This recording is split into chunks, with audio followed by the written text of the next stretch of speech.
Hello everyone, आज हम लोग पढ़ने वाले हैं क्लास 11th की हिंदी की बुक से फर्स्ट चैप्टर नमक का दारोगा। और आज हम लोग पढ़ेंगे पार्ट 2। तो चलिए कहानी को आगे पढ़ते हैं। यहाँ लिखा है, जाड़े के दिन थे और रात का समय। अब विंटर सीजन भी थी और रात का भी समय था। नमक के सिपाही चौकीदार नशे में मस्ते थे। नमक के सिपाही कौन? जो नमक के लिए तैनात किए गए थे। वो सिपाही जो ये देखभाल करते थे कि कहीं कोई इल्लीगल तरीके से नमक का व्यापार ना हो, नमक का सेल ना हो और ना ही उसकी ख़रीद हो। और चौकीदार कौन थे? जो नमक के विभाग की पहरेदारी कर रहे थे, है ना। तो नमक के सिपाही चौकीदार नशे में मस्त थे। यहाँ पर शराब पीना नहीं है, बल्कि नींद के नशे में वो लोग थे, क्योंकि रात का भी समय था और जाड़े का भी मौसम था। तो रात के वक्त लोग रज़ाई स्वेटर पहन करके सोते हैं तो कितनी गहरी नींद आती है, राइट।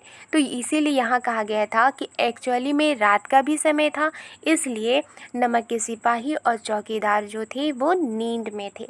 मुंशी बंसीधर को यहाँ आए अभी 6 महीनों से अधिक ना हुए थे।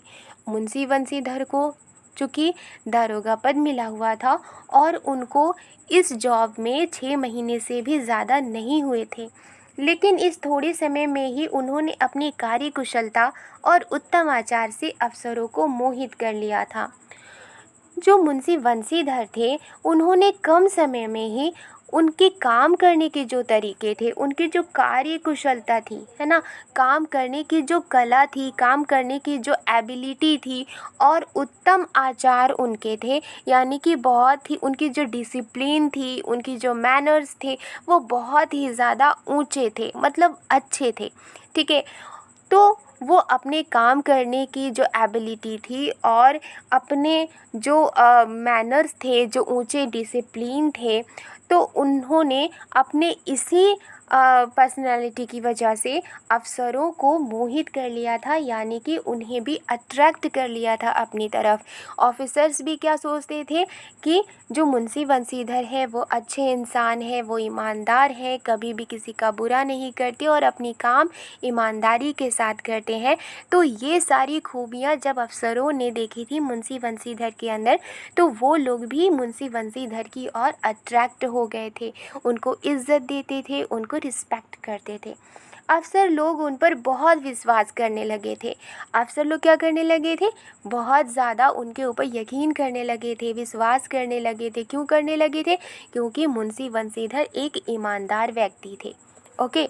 नमक के दफ्तर से 1 मील पूर्व की ओर जमुना बहती थी। तो नमक का जो दफ्तर था, यानी नमक की जो ऑफिस थी, उससे 1 मील की दूरी पर पूरब की ओर एक नदी बहती थी, जमुना बहती थी, ठीक है। उस पर नाव का एक पुल बना हुआ था।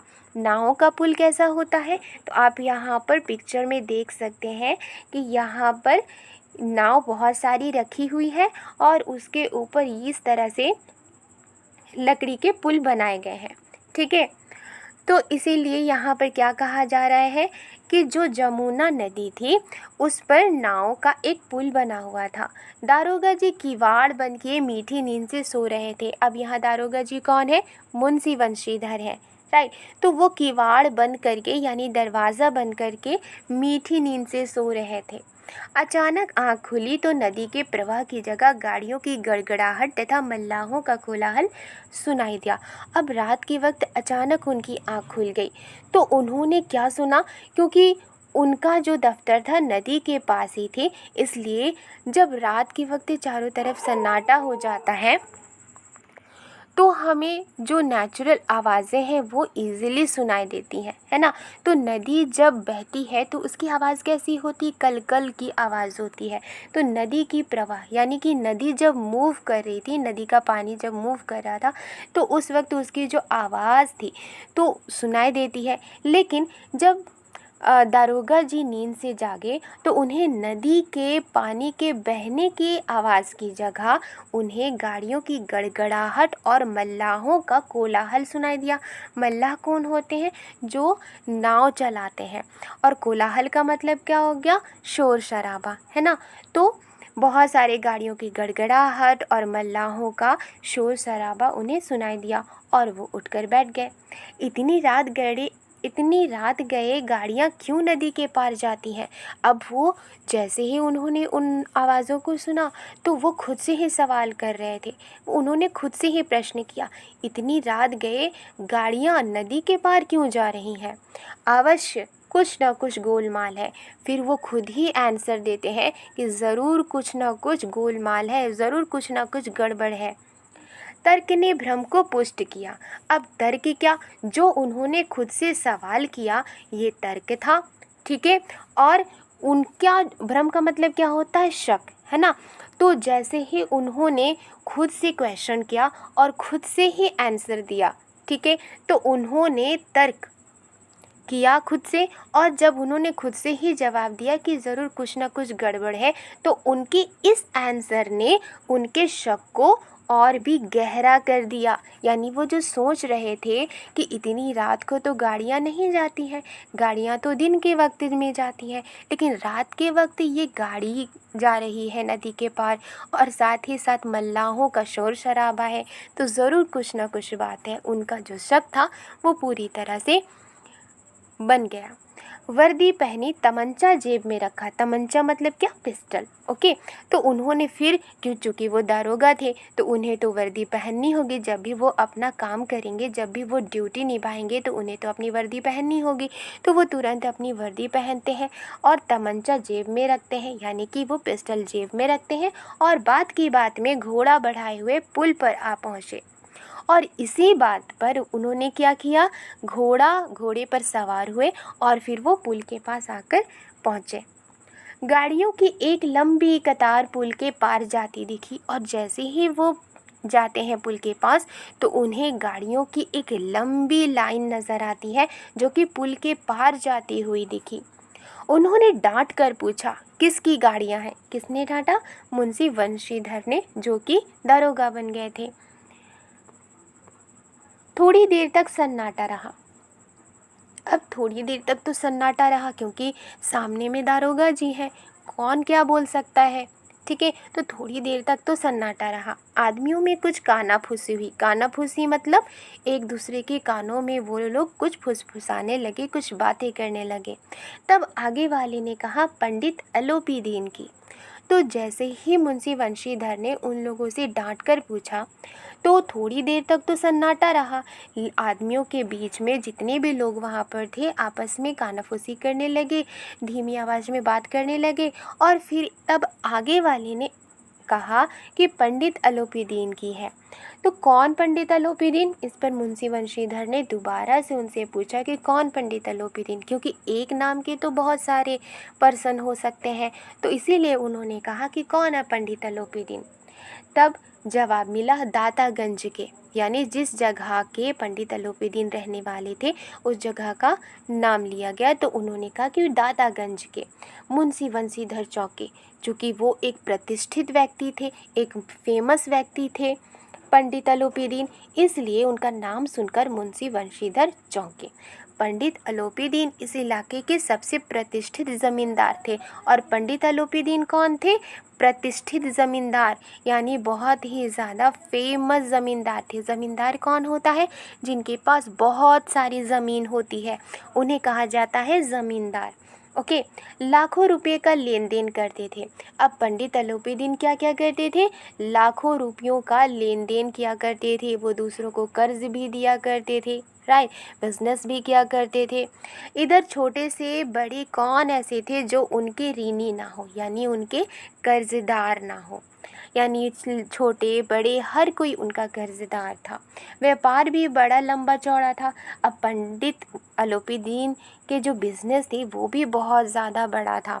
बड़े चलते पुर्जे आदमी थे, है ना, बहुत एक्टिव इंसान थे, वो बहुत एक्टिव पर्सन थे। अंग्रेज़ अफसर उनके इलाके में शिकार खेलने आते और उनके मेहमान होते। तो उस वक्त किन का राज था?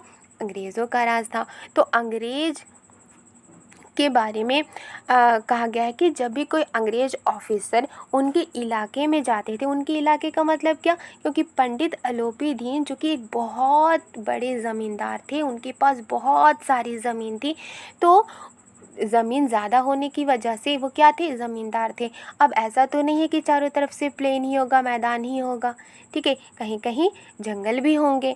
तो वहाँ पर जब अंग्रेज़ ऑफिसर उनके इलाके में शिकार खेलने जाते थे तो उनके यहाँ वो मेहमान हुआ करते थे। 12 मास सदा व्रत चलता था। 12 मास का मतलब होता है 12 महीने, और सदा व्रत का मतलब क्या होता है कि हमेशा अनाज बांटना और हमेशा दीन दुखियों को खाना खिलाना, है ना, हमेशा दान देना। तो ये सारी चीज़ें 12 महीने पंडित अलोपीदीन करते रहते थे। मुंशी जी ने पूछा, गाड़ियाँ कहाँ जाएंगी? फिर उसके बाद दारोगा जी क्या पूछते हैं कि गाड़ियाँ कहाँ जाएंगी? उत्तर मिला, कानपुर। लेकिन इस प्रश्न पर कि इनमें क्या है, सन्नाटा छा गया। अब चूँकि मुंशी वंशीधर जो थे वो एक दारोगा थे, तो उनका तो ड्यूटी था कि वो हम क्वेश्चन पूछते। तो उन्होंने जब ये पूछा कि गाड़ियाँ कहाँ जाएंगी, तो उत्तर क्या मिला कि गाड़ियाँ कानपुर जाएंगी। लेकिन जब उन्होंने ये पूछा कि इसमें क्या है, तो चारों तरफ सन्नाटा छा गया, ठीक है। दारोगा साहब का संदेह और भी बढ़ा। अब जब सभी के सभी चुप हो गए इस क्वेश्चन पे, तो दारोगा साहब का जो संदेह था, जो शक था, वो और भी बढ़ा। उन्हें शक था कि कहीं इसमें ऐसी कोई चीज़ तो नहीं है जो इल्लीगल है ना। जब सरकार किसी चीज़ पर प्रतिबंध लगाती है, किसी चीज़ को बैन करती है, तो वो उसका व्यापार करना क्या हो जाता है, वो इल्लीगल हो जाता है ना। तो उस वक्त क्या था, उस वक्त भी ये बोला गया था कि नमक का जो इलीगल तरीके से उसका व्यापार करना पूरी तरह से बैन था, है ना। तो जो दारोगा साहब का संदेह और बढ़ गया। उन्होंने सोचा कहीं इसमें ऐसा तो कोई चीज़ है नहीं जिसे सरकार ने बैन किया हुआ है। कुछ देर तक उत्तर की बाट देखकर वह ज़ोर से बोले। बाट देखना मतलब इंतज़ार करना। तो कुछ देर तक वो उत्तर का इंतज़ार देखकर, उत्तर की प्रतीक्षा देखकर वो ज़ोर से बोले, क्या तुम सब गूंगे हो गए हो? हम पूछते हैं इनमें क्या लदा है। उन्होंने ज़ोर से कहा, क्या तुम सब गूंगे हो गए हो? हम पूछते हैं कि आखिर इसमें क्या ऐसी चीज़ है जो तुम नदी के उस पार ले जा रहे हो, कानपुर ले जा रहे हो। जब इस बार भी कोई उत्तर ना मिला, तो उन्होंने घोड़े को एक गाड़ी से मिलाकर बोरे को टटोला, क्योंकि वो किसके ऊपर थे, एक घोड़े के ऊपर बैठे हुए थे। तो जब कोई आंसर नहीं मिला, तो उन्होंने अपने घोड़े को एक गाड़ी के पास वो ले गए, घोड़े को जिस पर वो सवार थे, और उन्होंने एक बोरे को टटोला, ये देखने के लिए कि आखिर इसमें क्या चीज़ है। और जैसे ही उन्होंने उस बोरे को टच किया, भ्रम दूर हो गया, यानी कि शक दूर हो गया, क्योंकि उसमें क्या था, ये नमक के ढेले थे। यानी उन बोरों में नमक का ढेला था, जो कि इलीगल तरीके से व्यापार करना बैन था, और उस वक्त नमक का एक अलग डिपार्टमेंट बना हुआ था, ठीक है। तो इस तरह से उनका शक दूर हो गया। तो आज के लिए बस इतना ही। मिलती हूँ नेक्स्ट वीडियो में पार्ट 3 के साथ। अगर आपको ये वीडियो पसंद आई है तो लाइक एंड सब्सक्राइब करना मत भूलिएगा, और अपने दोस्तों के साथ भी शेयर करना मत भूलिएगा। आपका एक सब्सक्राइब करना मुझे मोटिवेट करता है, और मैं हमेशा इसी तरह से वीडियोस अपलोड करती रहूं, ताकि आपको कहीं और ट्यूशन करने की भी ज़रूरत ना पड़े, आपको कोचिंग करने की भी ज़रूरत ना पड़े। आप एक ही जगह से सारे के सारे चैप्टर्स को आप समझ पाएँ और अपना नोट्स भी तैयार कर पाएँ। तो अगर आपको ये वीडियो पसंद आई है तो लाइक एंड सब्सक्राइब करना मत भूलिएगा। मिलती हूँ नेक्स्ट वीडियो में पार्ट 3 के साथ। Thank you.